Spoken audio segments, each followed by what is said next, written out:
시작! 하나, 둘, 셋, 넷, 다섯, 여섯, 일곱, 여덟, 둘, 셋, 넷, 다섯, 다리 운동. 하나, 둘, 셋, 넷, 다섯, 일곱, 여덟, 둘, 셋, 넷, 다섯, 운동. 김어준의 뉴스 공장. 오랜만입니다. 시그널 생각나시죠? 네. 뉴스 공장과 역사를 같이 해온 내부자들 오랜만에 나오셨습니다. 더불어민주당 안민석 의원 나오셨습니다. 네, 더불어민주당 국민재산 찾기 특별위원장 수도권 내리사선 안민석 의원입니다.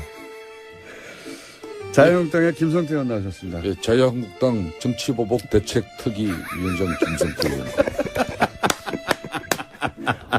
아니, 그동안 김성태 잘 의원님도 무슨 지냈습니다. 특위위원장 하나 맡으셨어요? 네, 저도 그런 것 같아요. 두 특위위원장이 지금, 예, 오랜만에 나오셨더니 두 분이 특위위원장이 돼가지고 돌아오셨습니다. 네. 사실상 제가 이걸 맡은 배경에는, 맡지 않으려고도 했습니다만, 안민석 의원의 보복으로부터 나도 이제 좀 살아야 되겠다는 그런 생각이 좀, 내가 좀 그동안 이 국감 기간 내에 얼굴은 보지 못했지만 많은 생각을 하게 됐죠. 웃기는 거예요. 국민들의 한 80%는 이 과거 청산에 대해서 찬성하고 있는데 그 국민들의 민심을 좀 거스리는 저런 대책위원회를 만들어서 특히 그것도 그 순하디순한 김성태 의원님한테 적을 맡겨서 참 제가 앞으로 저런 분을 어떻게 상대로 이 방송을 또 해야 될지 걱정이 되고요. 근데 공장장, 네. 작년 오늘이 무슨 날인 줄 아세요? 작년 오늘이, 의원님이 장시호를 체포하라. 역시 네. 천재야, 천재. 선언하신 날이니까. 장시호란 이름을 세상 밖으로 이 뉴스 공장을 통해서 네, 처음 꺼낸 알았어요. 그 날이고요. 실제 구속됐습니다. 네, 그래서 며칠 후에 장시호가 이제 구속이 됐고요. 그래서 제가 청문회 때 장시호에게 인간적으로 미안하다고 이야기를 했고 네. 저를 미워하지 말라고 했더니 장시호가 보고 싶었습니다. 그렇게 해서 작은 세간에 스캔들이 있었죠. 화제가 돼서 썸 타는 것으로 네, 제가 오해를 받았는데 그건 아니고요. 아무튼 벌써 1년이 지났네요.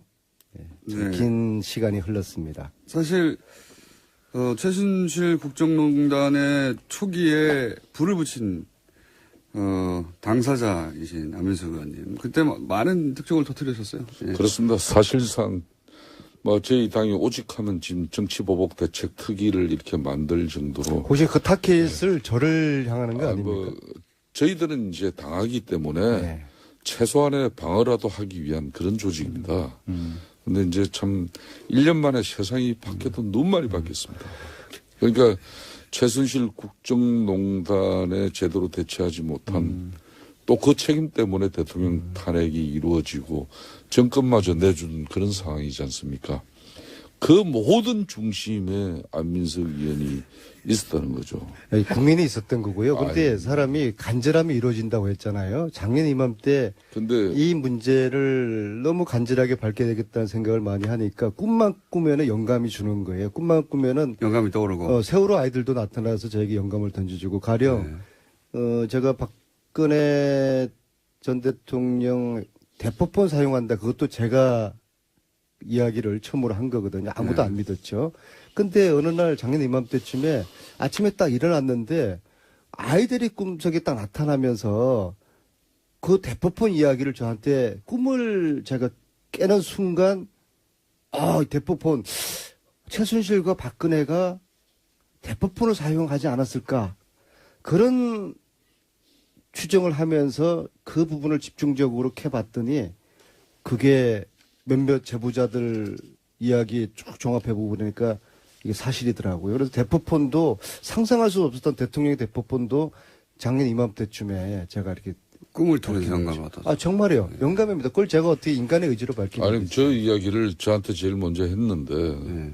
그렇게 하고 이제 대포폰 이야기를 꺼내서 말도 안 되는 이야기다고 저도 끊었습니다. 김성태 의원님이 저한테 헛발질하지 말라고 아주 저한테 아주 염려하셨죠. 그랬었죠. 사실도 또 사실을 많이 하셨으니까. 사실상 뭐 최순실 국정농단을 이렇게 밝혀내는 이 과정 속에서 큰 물질은 작고 뭐 밝혀낸 진실도 있지만은 그 중에 한 60%는 사실상 헛발질도 많습니다. 헛발질도 있었고, 예. 근데 뭐 그만큼 이제 간절하다 보니까 그런 또 실수도 그 있고 안민석 의원께서 그런데 이제 뭐 그런 진정성에 대해서 그런데 정치 보복 대책을 뭐 어떻게 하시겠다는 거예요? 그러니까 이런 겁니다. 지금 민주당이 문재인 정권이 들어서고 적폐청산이라는 미명하에 사실상 전방위 어떻게 보면 인민재판식 한마디로 이런 국정 운영이 단행되고 있어요. 그중에 상당한 부분은 정치 보복과 관련되어 있는 겁니다. 그러니까 국민들에게는 어찌 보면은 뭐 청산하고 또 새롭게 만들어가는 그 핵심의 모습이 시원하게 보이는데 그럼 그렇게 하기 위해서는 특정 그러니까 정치 세력에만 한정 짓지 말고 과거에 그러니까 이러이러한 모든 잘못된 어떤 부분들은 같이 이렇게 달아줘야 되는데 그러니까 유독 박근혜 정권과 그리고 이명박 정권에서의 적폐만 지금 문제를 삼고 있어요. 그럼 지난 과거 DJ 정부 때 2,000여 명의 사찰을 이뤄낸 미림팀이라고 하실 겁니다. 그건 전화도청팀이에요. 미림팀. 이게 운영이 돼가지고 그때 DJ도 상당한 어려움을 겪었었는데 근데 이 미림 사건을 제대로 밝혀내지는 못했어요. 이런 부분도 국정은 뭐 이 적폐청산과 함께 같이 다뤄보면 좋은데 유독 댓글이고 예? 또 다스고 아까 다스 뭐 새말초롱에 우리 예? 청취자들 무슨 내용인지 잘 모르는데 그걸 정확하게 알아야 돼요. 제 아내가 하나, 지금 제 둘, 아내가 셋, 넷, 다스. 이게 다스가 MB 바로 그 관련성 다스 기업을 말하는 거예요. 맞죠? 다스하고 다스하고 그게 똑같은 거예요? 이게 다스는 누구 겁니까, 근데?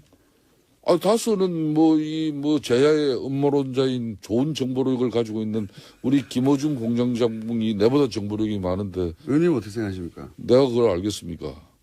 의원님. 이거는 그러니까- 법률적인 판단을 윤석열 자, 검사가 그러면은 말씀처럼 정치 보복 반대하시는 김성태 위원장 입장에서는 다스 수사하지 않아야 됩니까? 저는 진실을 밝히고 의혹을 해소하는 일은 정권이 해야죠. 해야 되죠. 그렇지만 이걸 마치 국정운영 기술자 설계하시는 분들이 탁탁 이거 다음에는 뭐 하고 이런 식으로 하지 마라 그럼 이거예요. 국정원 댓글은 어떻게 할까요? 국정원 댓글 지금 얼마나 지금 수사를 하고 있습니까? 이미 깜빵 구속시키고 다 했잖아요. 4대강 비리 밝혀야죠. 4대강 비리는 감사해도 2번 하고 국회 국정조사를 비롯해가지고 얼마나 많이 특위를 했습니까? 그건 자기들끼리 한 거고요.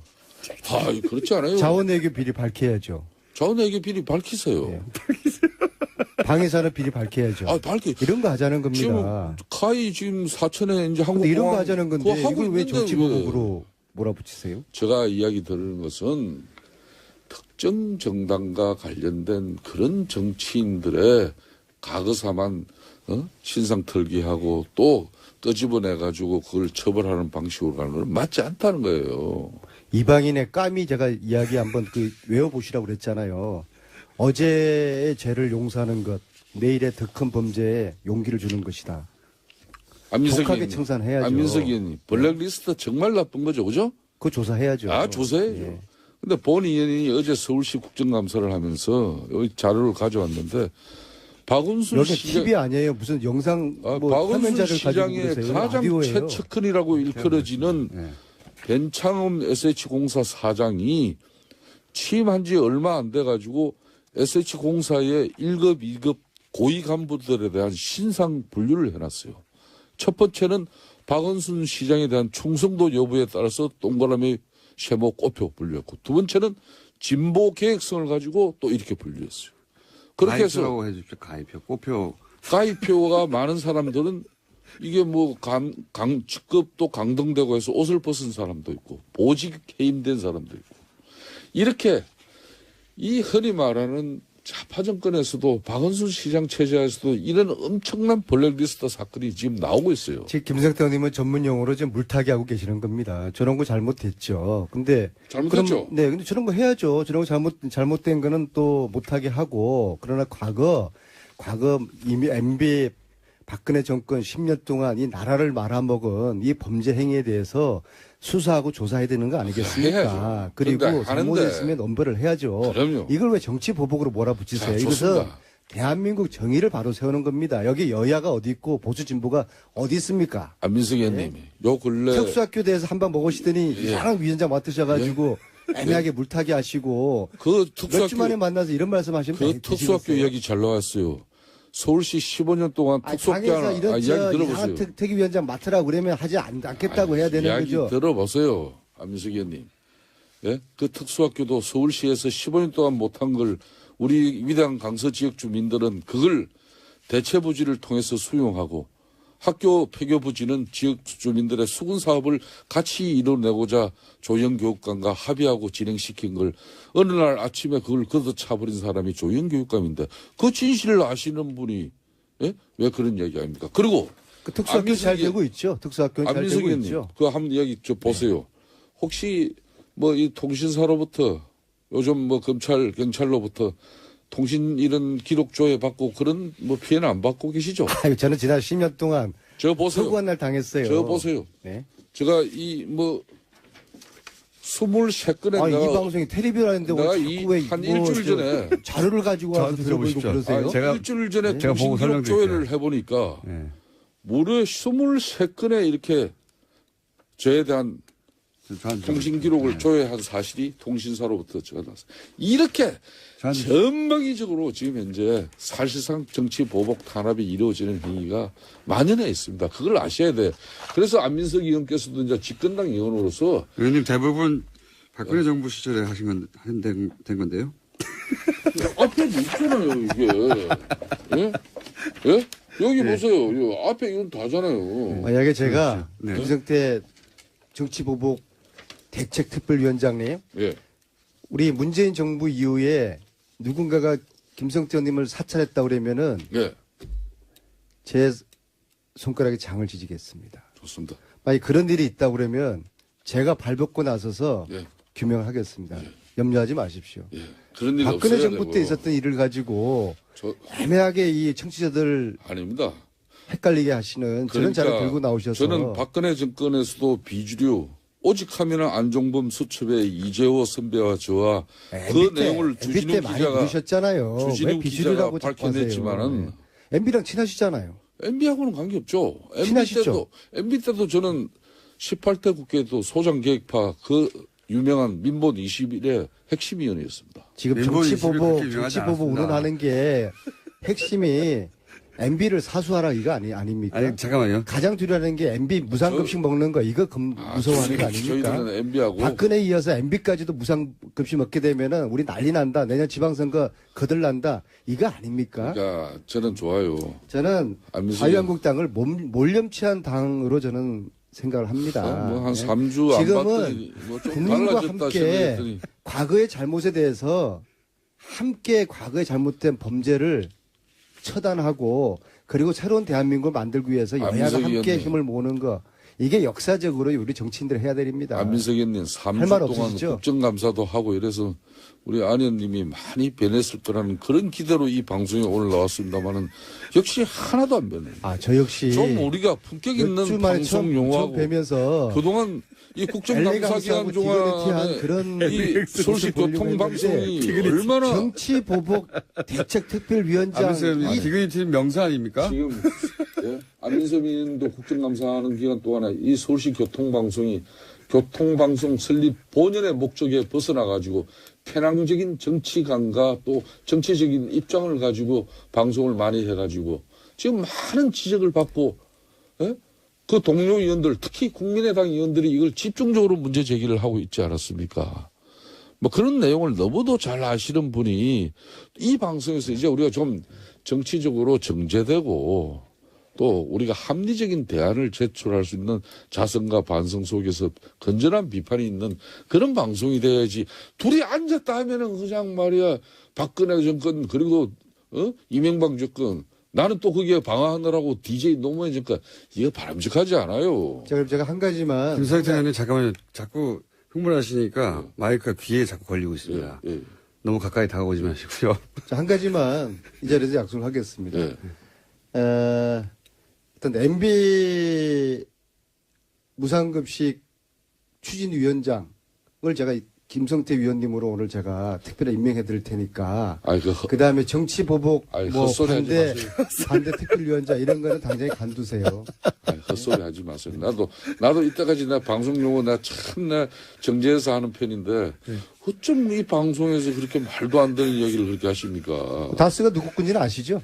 타스를 밝혀냈어요. 누구 건지 아시잖아요. 그건 민주당이 알지 내가 아는 거예요? 아시면서 알면은 나한테 정보 좀 주세요. 진짜 모르세요? 아유, 오직하면 윤석열 중앙지검장도 그건 법률적으로 판단해야 되기 때문에 수사를 해본다는 거 아니에요. 다스가 MB께 아닙니까? 수사를 해보면 나오겠죠. 그럼 다스가 MB께 아닙니까? 그건 윤석열 중앙지검장의 말을 믿으세요. MB하고 친하시잖아요. 다 아시면서. 다 아시면서. 아니, 제 이제. 사람이 말이에요. 예. 참 안민석 의원이 제가 좋아하는 동생이고 참 안전했어요.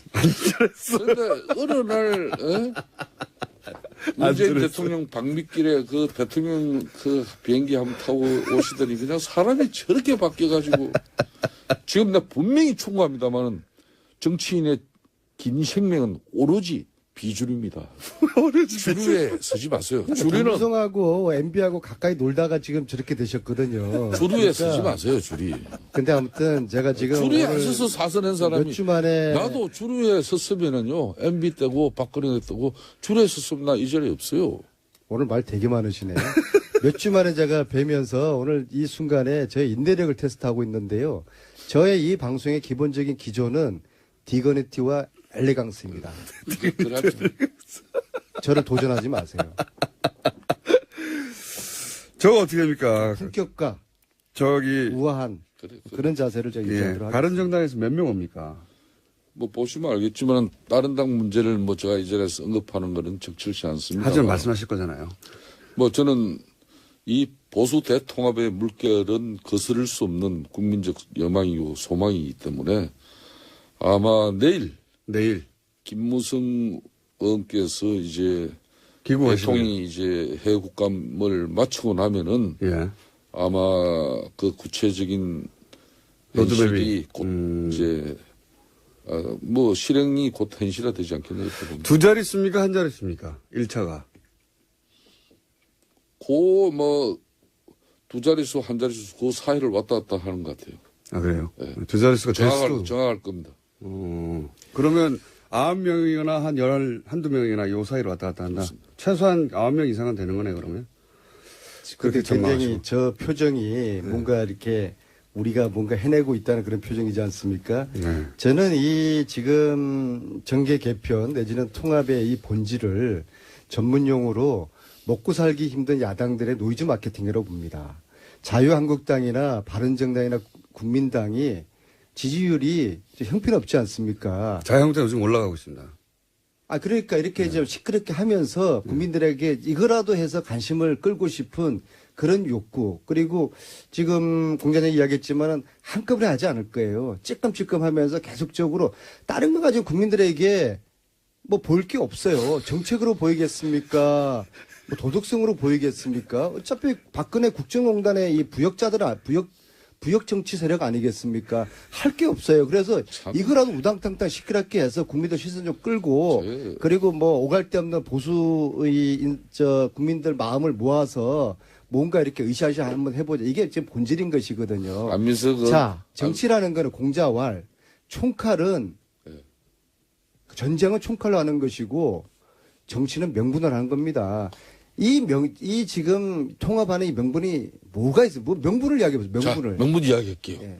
예, 문재인 정권의 독단과 전행 그리고 국민 여론의 국민하고 공감하고 국민 소통하고 여론조사를 하는 가지고 도중이 어디 모든 있습니까? 국정 운영의 기본으로 가지고 이렇게 해서 대통령 정치에 함몰되다 보니까 지금 의회 정치는 실종됐습니다. 이거 좋아할 일 아니에요. 대통령이 쉽게 말하면 국민 여론을 등에 업고 대통령이 모든 걸 다 한다는 이야기입니다. 원자력 결정 보십시오. 왜 멀쩡한 원자력 그 건설을 중단시켜가지고 1,000억이나 넘는 그런 국가적 손실을 이뤄냅니까? 국민들은 잘하고 있는데 네? 자기들은 막 이거 훔치려고 참, 하고 그렇게- 일단 두 번째 문제가 그리고 뭐냐면 봅시오. 안철수는 기본적으로 최저임금이나 친문과 친박을 뺀 중도 세력들을 모아서 몸집을 키워서 대통령이 하고 싶은 프로젝트거든요. 그런 생각하에서 당대표까지 다시 무리하게 됐는데도 지지율이 안 올라가는 거예요. 안철수가 족배졌어요. 그러니까 바른정당하고 뭔가 한번 통합을 한번 해보려는 뭐 그런 안민석 의원이 몸짓을 막 뭐 하는 것이죠. 안철수 의원은 또 하야 하시다면서 또 조금 또 한 보름 사이에 또 생각이 또 달라지셨네. 그건 하해가 아니라 용서라고 이야기하는 게 정확한 표현이죠. 아유 뭐 고발 취하하니까 이제 진정한 하야가 고발 이루어지- 취하고 수원지검에서 그저께 네. 무혐의 저를 났죠. 무혐의 처분 결론을 내렸거든요. 그러니까 취하했으니까 그렇게 검찰 하죠. 자체가 이거 안민석 의원의 주장은 속기록 위해서 과학적이고 객관적으로 분석한 그런 주장이었다고 해서 과학까지 무혐의 하고. 결명을 내린 이렇게 겁니다. 거기다 가학까지 들어대지 네. 마시고 검색 정도 한 건데요. 과학까지요. 그 안민석 의원님 그래서 이게 말이라도 안철수의 앞으로 정치적인 야망과 지금 오갈 데 없는 이 바른정당, 한국당의 그런 이해관계, 당리당략이 제가 오늘 이 자리를 통해서 떨어지면서 봅니다마는 통합 이야기들이 나오니까. 강우- 근데 국민들은 관심이 별로 없어요. 아니, 자기들만의 리그죠. 그만 해보세요. 내가 김 공장에 말씀 좀 드리겠습니다. 다스가 누구 겁니까? 강우 정치지형은 말이에요. 다스가 누구 거냐고요. 이제 문재인 정권의 이 자, 독단과 기근해티하게 또 여쭙습니다. 일방 통행시 국정 다스가 누구 운영에 겁니까? 우리가 대응하기 위해서는 1차적으로 보수 대통합에 우리 자유한국당과 바른정당이 이제 함께 뜻을 모색하고 그 다음은 MB와 친한 김성태 또 의원님, 다스가 국민의당 누구 안철수 겁니까? 의원 안철수 대표도 진정한 한마디로 정치인이라면은 중도 보수를 아우를 수 있는 이런 거대 여당을 지금 막 문자가 야당을 쏟아집니다. 만들어야 다스는 MB 겁니다. 문자 쏟아지는데. MB 걸로 알고 김성태 계신데 이 의원님, 시가 정말 맞습니까? 그리웠어요. 맞습니까? 서로 각자 자기 말하고 남 말 안 듣고 오디오 물리고. 다스가 누구 거예요? 말씀 좀 해주세요. 아시잖아요. 아, 그걸 안민석 의원이 알지 왜 나보고 제가 그걸 한 가지만 더 강요하세요? 여쭤볼게요. 한 가지 마지막 시간이 다 돼가지고 홍준표 대표와 서청원 의원 간의 대결은 누가 이깁니까? 결과적으로. 저는 이 부분은 참 부질없는 싸움 하는데 결국은 홍준표 대표의 지금까지의 상가 철학이 결국은 정말 만만치 않은 사람이에요. 그래서 홍준표 대표의 승리로 끝날 것이다. 녹취록은 큰 효과가 없을 것이다. 그렇습니다. 이 녹취록은 이미 그 성완종 1억 뇌물수수 건에 이미 1심 판결이 나기 이전에 이 홍준표 2015년 4월 18일 날 서청원 당시 의원하고 통화를 했다는 것인데 그 이후에 녹취록이 또 있나 아니, 보던데요. 그 통화 이후에 그때는 수사 중일 때예요. 그 이후에 1심 판결이 1년 6개월 떨어졌어요. 그 이후에는 서청 선배하고 통화하고 그런 거 없어요. 그러니까 그 윤석모 씨도 1심에서의 정언이나 2심에서의 정언이나 변함이 없습니다. 그렇기 때문에 이거는 우리가 이게 좀 보수 통합에 조금 뭐 걸림돌이 요 근래 잠깐 된 걸 그런 상황이지 이걸로 가지고 뭐 홍준표가 뭐 대표가 무너지고 그럴 김성태 상황 의원님 말씀 잘 들었고요. 4주 만에 반가웠습니다. 근데 다스는 누구 거예요? 다섯 그런 뭐 지금 현재 이 정권이 윤석열 중앙지검장을 통해서 사실상 수사 지시를 오다를 내린 것 같으니까 그 이번 국감에서 밝혔지 않습니까? MB 거는 아니죠. 아 윤석열 검사장한테 중앙지검장한테 이제 물어보세요. 그러면은 답을 해줄 거예요. 그분이 뭐라 그랬습니까? 국감장에서 법률적으로 판단하겠다. 근데 그러더라고요. 다스가 MB 거라고 하면은 네. 그 사실이면은.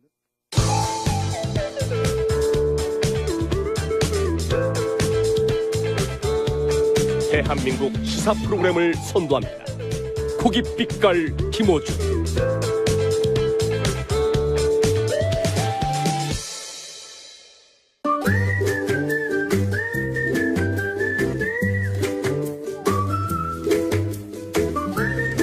도시건축가 김진애 박사님 나오셨습니다. 안녕하십니까? 네, 안녕하세요. 오늘 시간이 좀 됩니다. 앞에 듣기 평가 같았다고요? 네, 듣기 제가 평가 두 분 여기 스튜디오 들어오자마자 두 분 계셔서 제가 그랬어요. 못 듣겠다 꾀꼬리.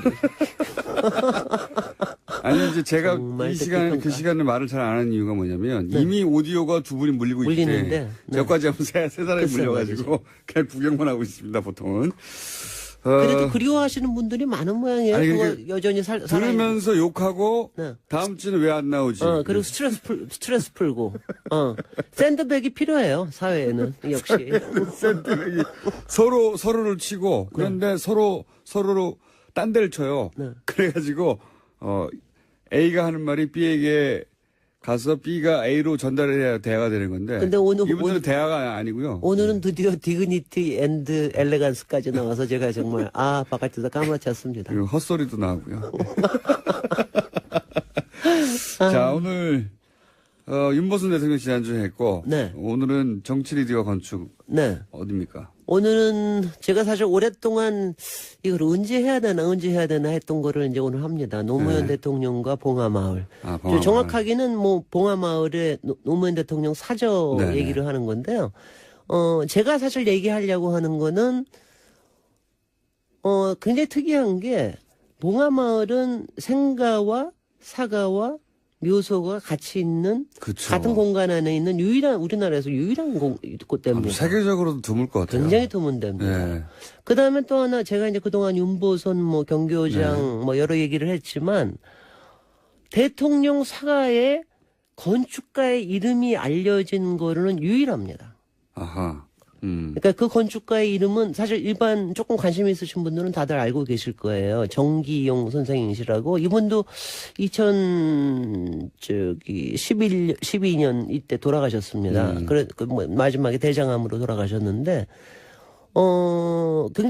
굉장히 잘 알려진 건축가거든요. 근데 이제 노무현 대통령 사저를 그러니까 지금 생각을 해보십시오. 그러니까 지난번에 얘기한 윤보선 대통령의 사가 누가 집장수 집이라는 이런 표현을 하고 건축주의 입김이 굉장히 많이 들어갔다고 얘기하고 가령 우리가 이명박 대통령 사저 얘기하면 논현동에 결국 사저를 지었지만 무지무지 큰 집이에요. 그 집이. 근데 제가 건축가 이름이 나오는 걸 한 번도 들어본 적이 없습니다. 맞습니다. 보나마나 이명박 대통령은 아마 턴키로 지었을 것 같아, 제가 보기에는. 턴키로. 왜냐면 시공자가 더 앞에 나오는. 근데 이제 노무현 대통령이 건축가를 기용을 하고 그 건축가와 함께 집을 지었을 뿐만 아니라 이 마을에 대해서 같이 생각을 하는 이런 전체적인 과정. 이게 사실은 정치적인 리더십일 뿐만이 아니라 이 건축의 리더십에도 굉장히 중요한 거다. 그리고 이 얘기를 좀 많이 좀 했으면 좋겠다고 생각이 들어서 제가 이제 가지고 왔는데요. 턴키로 맡기는 것과 건축가에게 맡기는 것의 차이를 잠깐 설명해 주세요. 그러니까 턴키라는 거는 이제 처음부터 이 땅을 사는 거 거의 땅 사는 것부터 시작하는 경우가 많은데 마지막에 열쇠 돌리는 것까지가 턴키인데 이럴 때는 대개 시행사 내지는 시공사가 맨 앞에 있습니다. 업자가 계약자를 이제 주로 건설사로 하는 거죠. 그리고 이제 보통 건축가는 그 시행사에 하청을 받아가지고 합니다. 설계만 해주는 거죠. 설계만 해주는 거죠. 그런 경우에는 건축가하고 건축주하고의 관계가 굉장히 이제 안 그래도 을인데 이제 완전히 병이 되는 거죠. 그럴 경우는. 만날 기회도 그다지 없고. 네. 근데 이제 이게 우리나라에 저는 하여튼 건축의 턴키가 너무 많은 것도 이제 굉장히 문제지만 건축가한테 먼저 맡기게 되면 어떻게 됩니까? 건축가한테 맡기는 경우에는 이제 건축가하고 이제 건축주가 여러 가지 얘기를 이제 많이 하는 거죠. 그래서 이제 이제 여러 가지를 안을 만들고 난 다음에 그러고 난 다음에 그거를 잘 이행할 수 있는 시행사 그러니까 시공사를 이제 하고 대개는 또 그 건축가가 감리까지 하게 됩니다. 현장을 이제 전체를 통화를 하게 되는 거죠. 이 경우가 그랬습니다. 그렇군요. 근데 이제 이게 흥미로운 게 저도 이제 제가 그때 무슨 건축정책 무슨 선진화위원회 위원장을 하고 있었기 때문에 집을 짓고 계신다는 걸 저도 알았거든요. 그러니까 뭔가가 하고 근데 아무것도 그때는 안 알려져 있었어요. 그래서 제가 굉장히 궁금했습니다. 그때는 이제 사적인 일이라고 생각했겠죠. 그럼요. 공적으로 공개할 일이 아니라. 그리고 정기용 선생님이 일을 하고 계셨다는 것도 알았는데, 근데 이제 제가 이 얘기를요. 사실 여러분들한테 우리 이제 일반적인 사람들한테 굉장히 얘기를 하고 싶은 게 이제 보통 자기 집을 짓는다거나 아니면 뭘 할 때는 대개는 뭐 이제 이런 거 있잖아요. 싸게 짓는다.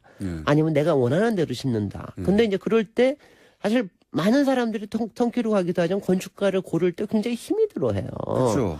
아는 사람이 있는 것도 아니고. 그렇죠. 뭐 내 유명한 친구가 사람으로 해야 되냐. 유명한 사람은 또 너무 비싼 거 아니야. 비싼 거 걱정되고. 그리고 자기 맘대로 하는 거 아니야. 나는 말 한마디 못 하는 거 아니야. 뭐 이런 이제 고민들이 있지 않습니까? 그렇죠. 일반적으로는. 그래서 이제 물론 노무현 대통령이셨으니까 여러 가지 이점은 있으셨겠으나 노무현 대통령은 상당히 모험적으로 건축가를 선정하는 것부터 굉장히 모험적으로 어떻게 하셨어요. 선정하는 모험적이죠? 저도 이제 이건 뭐냐면 바깥에 안 알려진 사안이에요. 그래서 저도 이제 정경 선생님 만났을 때 제일 먼저 물어본 게 어쩌다가 그러니까. 이런 기회를 하셨습니까? 이렇게 했더니 그냥 모험적인 게 한 5명 정도를 처음에 건축가를 지명을 했대요. 건축가를, 그러니까 그거는 이제 여러 가지죠. 유명한, 뭐 지명도도 있고, 추천받았을 또 수도 그 뭐 추천도 받고, 그 다음에는 이제 뭐 비서실에서 알아본 것도 있을 테고, 그 다음에 그분들이 쓴 책도 있고, 뭐 이렇게 했는데 그 다음에는. 건축한 것도 보셨을 때, 뭐 사진으로도 보셨을 테고, 스타일도 되게 좀 아실 테고, 그러고 난 다음에는 건축주가 인터뷰를 했다 그럽니다. 5명을? 5명을 다. 인터뷰, 그러니까 처음에는 이런 거죠. 처음에는 그리고 3명으로 줄이고, 다시 그 다음에 그 사람하고는 또 더 얘기를 해보고, 토론을 하고, 토론을 하고, 그러니까 토론하는 겁니다. 아니, 이게 딴 게 아니에요. 대화하고 토론하는 겁니다. 토론 참 좋아하신 양반이에요. 그러니까 뭐 정말 뭐 이런 거죠. 마을에 대해서, 뭐 지구에 대해서, 뭐 환경에 대해서, 나의 꿈에 대해서, 뭐 이런 걸 가지고 이제 토론하다 보면 자기 마음에 드는 사람이 생기거든요. 그렇겠죠. 네. 그 생기거든요. 그러니까 이 사람은 이제 그 궁합이 맞는 사람이 생기는 겁니다. 그러고 난 다음에 설계를 이제 같이 시작을 하는 거죠. 그래서 낙점이 되셨다고 그래요. 이게 건축 이전에 사람 먼저 만나고 네. 그 사람하고 내가 이런 걸 하고 싶은데 당신 어떻게 생각하냐 이런 이야기를 길게 나눈 끝에 이 양반하고 하면 내가 생각하는 집 그리고 주변 환경과의 어떤 조화 혹은 뭐 앞으로의 그 역할 이게 대해 통합적으로 이 건축에 녹아 들어가겠다 이런 판단을 하는 그런 판단을 이제 그러니까 대개 특히 이제 집을 설계하는 건축가인 경우에는 사실 건축주하고 친구처럼 되는 경우가 많아요. 그런 경우 근데 많습니다. 친구처럼 정도가 아니라 사실 제가 이런 표현까지도 쓰는데 저희가 어떤 때는 정신 분석 같은 역할도 합니다. 이 사람의 이제 심리 분석도 해야 되고 건축가가 그러니까 좋은 건축가는 그러니까 그 상대편의 비밀까지도 알게 되는 경우도 많아요. 그래야 그걸 반영할 수 있으니까. 그렇죠. 그러니까 가령 굉장히 사적인 비밀들, 가령 뭐 저한테는 어떤 건축주는 이런 얘기를 자기는 목욕하고 난 다음에 빨가벗고 돌아다닐 수 있는 집을 지어주세요. 이런 그렇죠. 표현을 하는 사람도 있어요. 가장 자기가 그거에 자기가 원한다 이거예요. 가장 사적인 그러니까 그런 얘기를 서로 간에 할 수 있을 정도가 되는 사람이 사실은 집의 건축가가 되는 경우가 많습니다. 그러니까 그거 하고요. 그 다음에는 이제 제가 두 분이 잘 맞는 거라고 하는 이런 게 있어요. 그러니까 건축가 중에는 굉장히 여러 종류의 특색이 다 있는데 건축가가 되게 이제 목이 뻣뻣합니다. 솔직히는 건축가가. 목이 뻣뻣하다는 건 이게 이제 되게 잘난 척해요. 자존심도 세고. 건축가들이 좀 잘난 척해요. 뭐 하여튼간에 뭐 인문학적 소양도 있고 또 뭐 자기네 뭐 여러 가지 일도 하고 그러니까 좀 그런 편인데 그 중에서도 제가 표현을 하는 건 뭐냐면은 이렇게 스테이트먼트를 하는 건축가들이 많아요. 그러니까 대화를 하는 게 아니라 그냥 한마디 툭 던지고 왜 이게 진리야 뭐 이런 식으로 얘기하는 사람들이 있잖아요. 집은 이런 거지 뭐 이런 건축은 이런 거지. 건축은 뭐야 뭐 이런 많이 들어보셨을 겁니다. 근데 안 만나요 저희는. 그건 안 만났어요. 근데 바로 노무현 대통령이 그런 분들은 다 배제를 하셨어요. 스테이트먼트가 강한 사람들은 다 배제를 했어요. 그 다음에 정경 선생은 대화를 할 수 있는 사람이다. 그러니까 정경 선생님을 평소에 잘 아는 사람들은 이걸 아실 거예요. 말하는 건축가라는 다큐 영화가 있습니다. 다큐 영화에서는 꽤 히트를 친 건데 그게 이제 이분이 무주에 가서 무주의 군수하고 더불어서 한 10여 년 동안 무주에 조금만 무슨 목욕탕, 뭐 공설 운동장 이런 거 뭐 설계한 게 있어요. 그거를 가지고 마을을 완전히 바꿔놓은 거를 그거를 기록한 다큐 영화인데 거기도 보면 끊임없이 얘기를 해요. 할머니들하고 얘기하고 군수하고 뿐이 아니라 공무원들하고 끊임없이 그러니까 말하는 건 그리고 그분의 이제 성향은 말하는 게 건축주를 알기 위해서뿐만이 아니라 공간이라고 하는 건축이라는 거는 말을 해야 된다. 말을 걸 수 있고 말을 나눌 수 있는 건축이 굉장히 좋은 거다. 뭐 이런 이제 철학을 가지신 분이거든요. 그러니까 잘 맞는 거죠. 두 분이 나 두 분이 어땠으리라고 말이 많은 분이에요. 심장이 가요. 노무현 대통령 아니 왜냐하면요, 제가 그때 네. 그때 설계할 때는 이런 얘기까지 들었어요. 어떤 때 만나면은 밤새 거의 밤새도록 말만 한다고. 얘기만 하는 경우가. 그래서 이제 저기를 했는데요. 네. 제가 그러니까 저도 왜냐하면 어떻게 설계하느냐 같은 거 하나 물어본 적이 없습니다. 뭐 이제 뭐 그런 거 물어보는데 이제 이분이 저기 한 게 이제 이게 있어요. 중간에 한번 딱 노무현 대통령이 한 번은 저한테 당신 집을 설계하는 거에 대해서 얘기를 하신 적이 있어요. 네. 뭘 얘기하셨냐 하면은 제가 제 책을 한번 보셨는데 제 책에다 제가 그랬고 자기 집은 꼭 그려봐야 됩니다, 직접. 그래서 100분의 1로 해가지고 왜 이게 제가 좀 그려봐야 됩니다 하고 제가 얘기를 한 적이 있거든요. 네. 그랬더니 그걸 해보셨대요. 그거 쉽지 않은 일인데. 그랬더니 바로 얘기하시는 거. 그거 쉽지 않대요. 네. 그러시더라고요. 그러니까 그만큼 말하자면 본인의 그러니까 이제 처음부터 그리는 건 어렵고요. 건축가가 어느 만큼 해놓고 나면 그걸 가지고 이제 자기가 그려보고 이제 좀 그러는 자기가 하고 싶은 여기 뭐 책상에 이렇게 들어갈까 뭐 이런 등등의 그러니까 그런 거를 직접 해보시는 분이에요. 그래서 제가 하여튼 노무현 대통령은 참 정말 신기한 분이다. 별난 분이에요, 정말. 정말 신기한. 그래서 제가 봉화 사저에 가보신 분은 사실 봉화 사저는 하여튼 아방궁이라고 다들 얘기를 하고 가보신 분들은 말도 안 된다고 하죠. 정말 예. 가보셨어요? 제가 알기는 안 가보신다는 당분간 뭐가 기약이 끝날 때까지는 안 가보신다 그랬었는데 가보셨어요? 네, 서거 이후에 제가 이제 정권이 바뀌고 나면 가겠다고 안 갔죠. 한 몇 년. 네네. 예, 네. 한 7년간 안 가셨겠네. 가다가 예, 올해 갔다 왔습니다. 오래 갔다 오셨어요? 네. 사저까지 가셨어요? 아니면 바깥에만 사저도 구경했죠, 그냥 구경. 네. 예. 저기가 거기서 노무현 대통령이 담배 핀 자리 있어요. 네네 예. 있습니다. 거기서 담배 한 대 피고 왔습니다.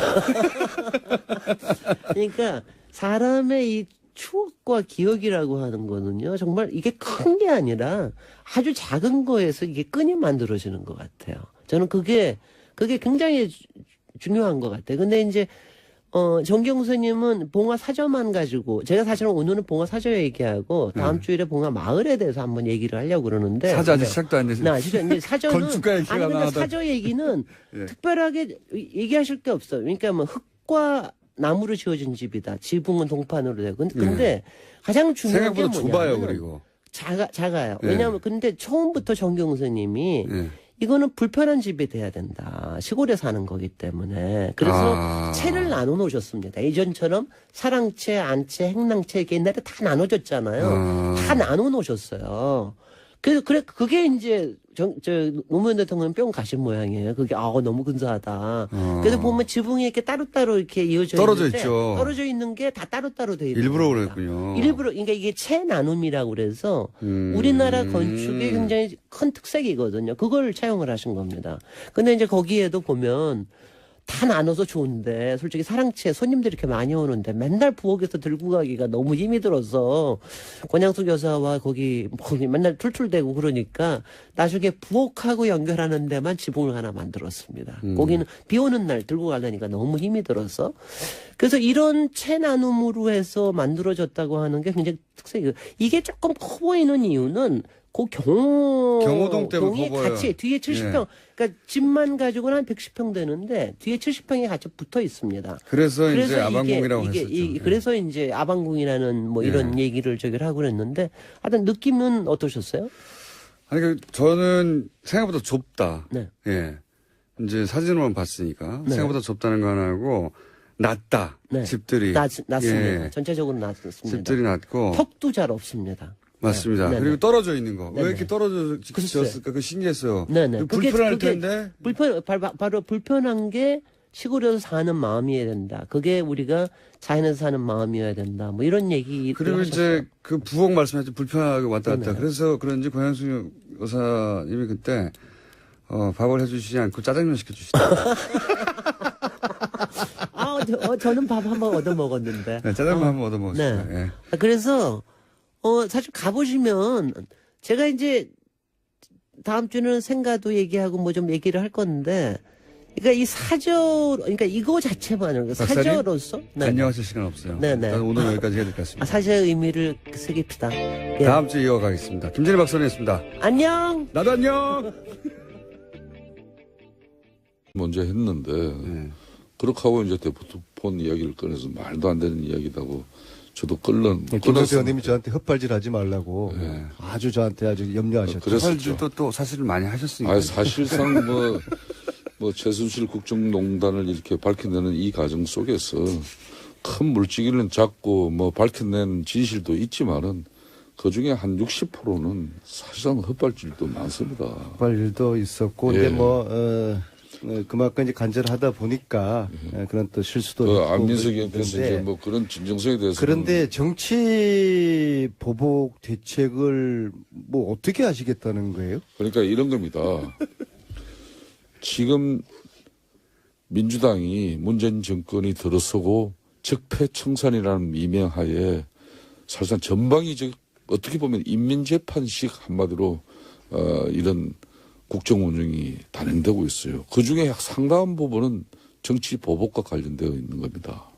그러니까 국민들에게는 어찌 보면은 뭐 청산하고 또 새롭게 만들어가는 그 핵심의 모습이 시원하게 보이는데 그럼 그렇게 하기 위해서는 특정 그러니까 정치 세력에만 한정 짓지 말고 과거에 그러니까 이러이러한 모든 잘못된 어떤 부분들은 같이 이렇게 달아줘야 되는데 그러니까 유독 박근혜 정권과 그리고 이명박 정권에서의 적폐만 지금 문제를 삼고 있어요.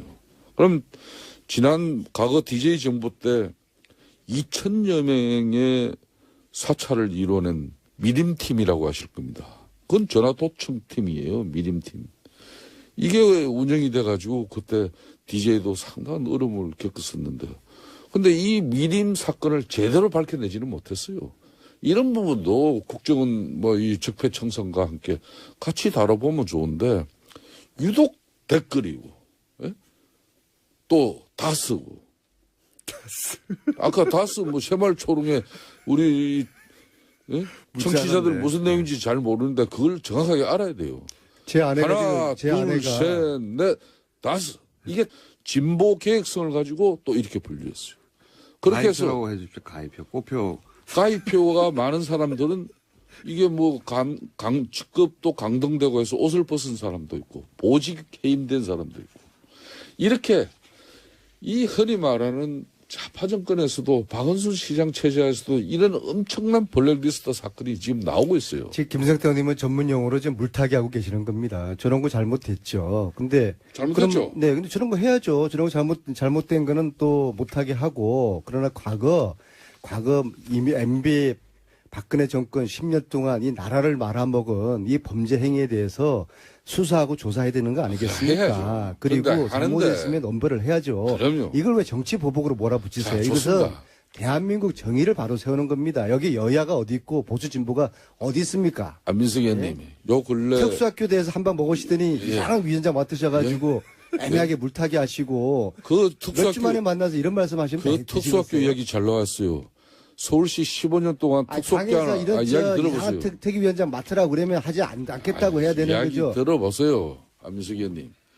예? 그 특수학교도 서울시에서 15년 동안 못한 걸 우리 위대한 강서 지역 주민들은 그걸 대체부지를 통해서 수용하고 학교 폐교 부지는 지역 주민들의 수군 사업을 같이 이뤄내고자 조영교육감과 합의하고 진행시킨 걸 어느 날 아침에 그걸 걷어차버린 사람이 조영교육감인데 그 진실을 아시는 분이 예? 왜 그런 얘기 아닙니까? 그리고 그 특수학교 잘 안민석이- 되고 있죠. 특수학교는 잘 안민석 되고 의원님, 있죠. 그 한번 이야기 좀 보세요. 혹시 뭐 이 통신사로부터 요즘 뭐 검찰, 경찰로부터 통신 이런 기록 조회받고 그런 뭐 피해는 안 받고 계시죠? 아유, 저는 지난 10년 동안 저 보세요. 서구한 날 당했어요. 저 보세요. 네. 제가 이 뭐 23건에 아, 이 내가 방송이 텔레비전인데 내가 왜 이 자꾸 왜 한 뭐 일주일 저 전에 자료를 가지고 와서 저한테 들어보시고 들어보십시오. 그러세요? 제가- 일주일 전에 제가 보고 통신 기록 설명드릴게요. 조회를 해보니까 예. 무려 23건에 이렇게 저에 대한 저한테 통신 기록을 조회한 사실이 통신사로부터 전해왔어요. 이렇게 전방위적으로 지금 현재 사실상 정치 보복 탄압이 이제 구속이 됐고요. 그래서 제가 청문회 때 장시호에게 인간적으로 미안하다고 이야기를 했고 저를 미워하지 말라고 했더니 장시호가 보고 싶었습니다. 그렇게 해서 작은 세간에 스캔들이 있었죠. 화제가 돼서 썸 타는 것으로 제가 오해를 받았는데 그건 아니고요. 아무튼 벌써 1년이 지났네요. 네. 긴 시간이 흘렀습니다. 사실 최순실 국정농단의 초기에 불을 붙인 당사자이신 안민석 의원님 그때 많은 특종을 터뜨리셨어요. 예. 그렇습니다. 사실상 저희 당이 오직하면 지금 정치보복 대책 특위를 이렇게 만들 정도로 혹시 그 타켓을 저를 향하는 거 아닙니까? 저희들은 이제 당하기 때문에 네. 최소한의 방어라도 하기 위한 그런 조직입니다. 근데 이제 참 1년 만에 세상이 바뀌어도 너무 많이 바뀌었습니다. 그러니까 최순실 국정농단에 제대로 대처하지 못한 또 그 책임 때문에 대통령 탄핵이 이루어지고 정권마저 내준 그런 상황이지 않습니까? 그 모든 중심에 안민석 의원이 있었다는 거죠. 국민이 있었던 거고요. 그런데 사람이 간절함이 이루어진다고 했잖아요. 작년 이맘때 근데 이 문제를 너무 간절하게 밝혀야 되겠다는 생각을 많이 하니까 꿈만 꾸면은 영감이 주는 거예요. 꿈만 꾸면은 영감이 떠오르고 세월호 아이들도 나타나서 저에게 영감을 던져주고 가령 제가 박근혜 전 대통령 대포폰 사용한다. 그것도 제가 이야기를 처음으로 한 거거든요. 아무도 안 믿었죠.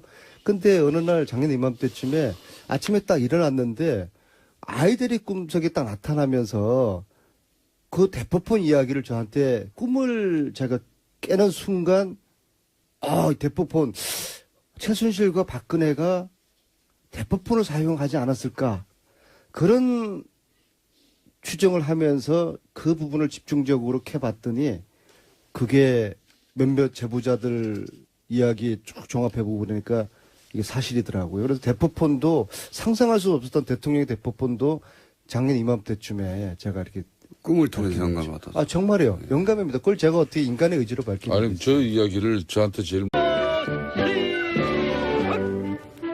하나, 둘, 셋, 넷, 여섯, 일곱, 여덟, 둘, 셋, 넷, 여섯. 다리 운동. 하나, 둘, 셋, 넷, 여섯, 일곱, 여덟, 둘, 셋, 넷, 여섯. 운동.